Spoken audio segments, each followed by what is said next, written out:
بسم اللہ الرحمن الرحیم۔ السلام علیکم، میں مدثر صاحی ایڈوکیٹ اور آپ دیکھ رہے ہیں لیگل ایشوز۔ آج کا ایشو یہ ہے کہ وکیل کے لیے بائنڈنگ نہیں ہے کہ ہر قسم کا کیس اس نے ضروری لینا ہے۔ مثال کے طور پر جس کیس کی میں آپ کو مثال دینے لگا ہوں، کیس کیا تھا کہ آج کل المیہ یہ ہے ہماری سوسائٹی کا کہ شارٹ ٹیمپرڈ ہو گئے ہیں، لوگ جلدی سے غصے میں آ جاتے ہیں۔ ان کی گرومنگ، ان کی ایجوکیشن اس قسم کی کر دی گئی ہے کہ لوگ ایک دوسرے کو برداشت نہیں کرتے، نفرت پیدا کر دی گئی دلوں کے اندر۔ اب نفرت کیسے پیدا کی گئی؟ اس اسپیسیفک کیس کی اگر بات کریں، کوئی مسجد تھی، مسجد کے اندر دو طرح کے لوگ تھے۔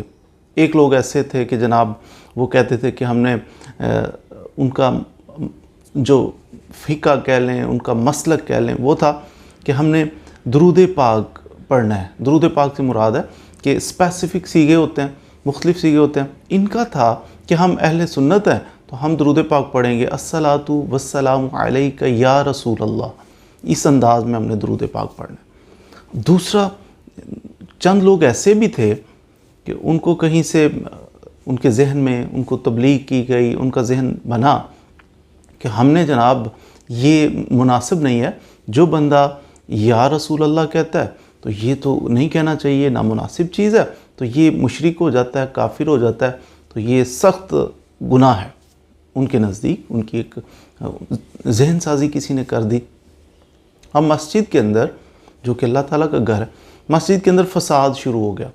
انہوں نے کہا آپ لوگ جو انداز ہے مسجد میں آپ کا، آپ تو یا رسول اللہ کہتے ہیں، تو یہ آپ کا کہنا یہ نامناسب ہے، اور اذان سے پہلے آپ درود پاک پڑھتے ہیں یہ اس سیغے کے ساتھ، تو یہ بھی غلط ہے۔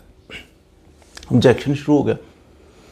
اب وہ جو پڑھنے والے ہیں ان کے نزدیک یہ تھا کہ یہ درست ہے کہ ہم یہ کہنا، یہ تو بہت ثواب کا، برکت کا، رسول اللہ صلی اللہ علیہ وآلہ وسلم کا نام جہاں پہ لیا جائے باعث خیر و برکت ہوتا ہے، تو یہ اذان سے پہلے بھی ہمیں پڑھنا چاہیے۔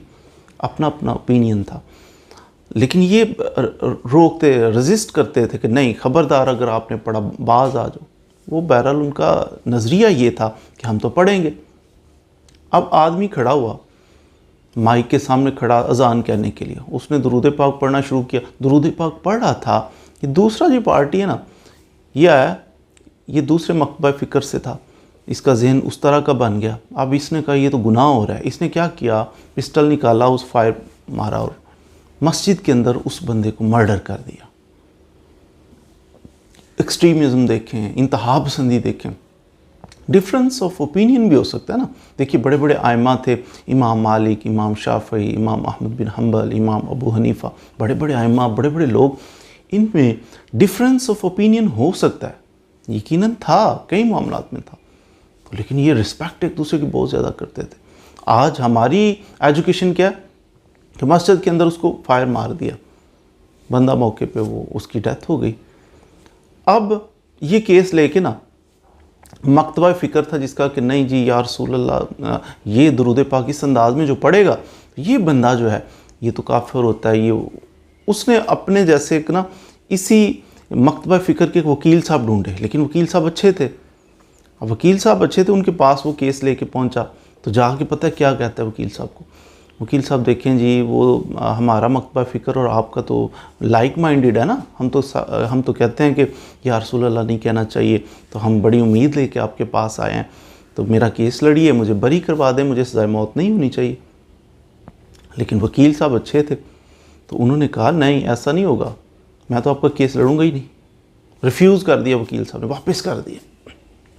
اب یہاں کویسچن ارائز ہوگا کہ وکیل کے لیے، وکیل تو ریفیوز نہیں کر سکتا نا کہ لیگل ایڈ میں نہیں دوں گا۔ جیسے ڈاکٹر ہے، مریض آ جائے، اس کا بازو کٹا ہوا ہے، تو ڈاکٹر یہ نہیں کہ نہیں میں موڈ نہیں ہے، علاج نہیں کرتا، ڈاکٹر نہیں کہہ سکتا، ان کے یہ کوڈ آف کنڈکٹ کے خلاف ہے۔ اسی طرح وکیل صاحب، ان کے پاس بھی اگر کوئی آ جائے کہ مجھے لیگل ایڈ کی ضرورت ہے، تو وکیل صاحب کو ریفیوز نہیں کرنا چاہیے۔ لیکن ایسا نہیں ہے کہ وکیل پابند بھی نہیں ہے ہر کیس کرنے کا، لیگل ایڈ دینی چاہیے، لیکن جہاں پر وکیل کو یہ یقین ہو کہ یہ غلط ہے، کام 100% غلط ہے، بلا جواز ہے، ظلم ہے، تو یہاں وکیل کی ڈسکریشن ہے کہ وہ یہ کیس کرے یا نہ کرے۔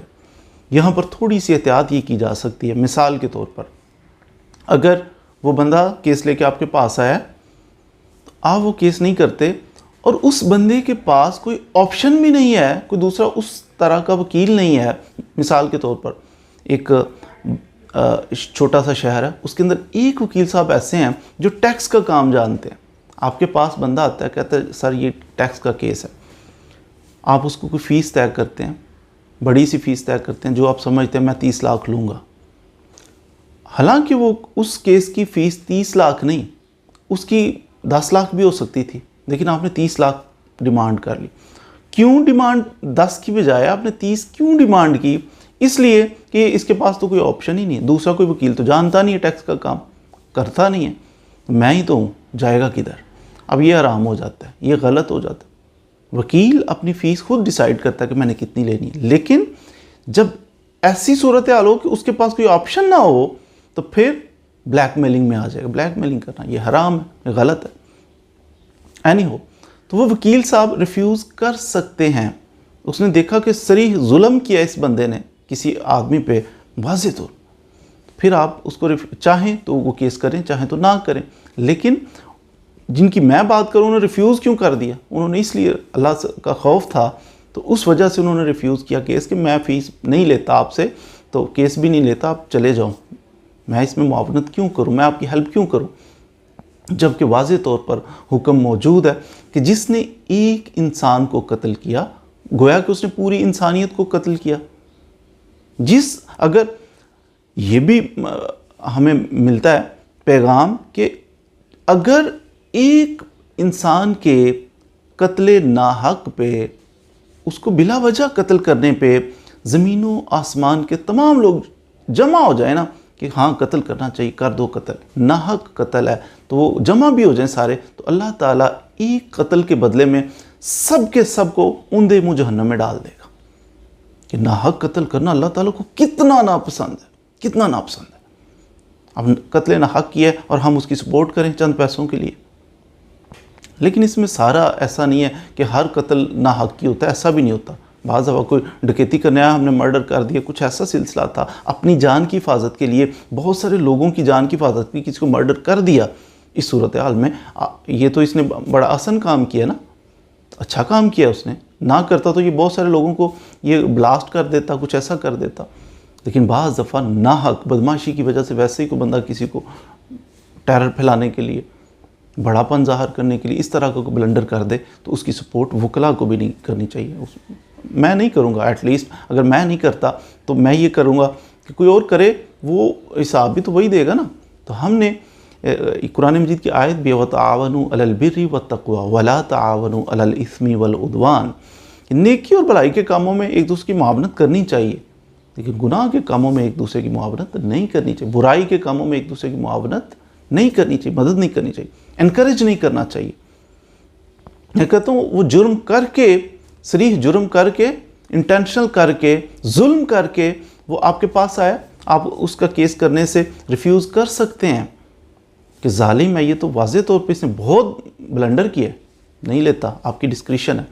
لیکن بات اس سے بھی آگے، یہ تو اس نے کیا تھا، ہمارے پاس آیا تو ہم اس کو پسند نہیں کر رہے کہ اس کو انکریج نہیں کرنا. ایک اس سے بھی آگے کیٹیگری ہوتی ہے، وہ یہ کہ اس کو انکریج کیا جائے، کر دو دیکھا جائے گا، میں تمہارے ساتھ ہوں.